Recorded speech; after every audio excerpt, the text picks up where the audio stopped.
fixe, on va dire, mais chez la chatte, c'est un peu plus compliqué. Alors oui, c'est plus compliqué. Déjà, il y a une différence entre certaines races, d'accord?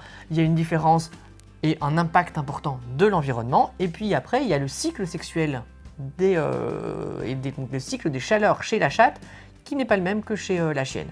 Donc là où on a une ovulation spontanée chez la chienne et donc un cycle bien fixe, chez la chatte, l'ovulation, elle est induite Par le par mâle. l'accouplement. Exactement. D'accord. Ouais. Et donc tant qu'il n'y a pas cet accouplement, l'ovulation ne se fait pas Exact. réellement.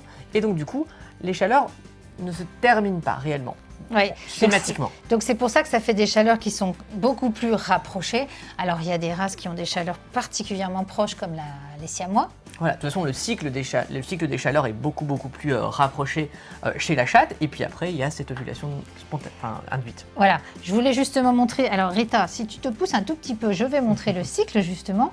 Hein, les chaleurs chez la chatte à peu près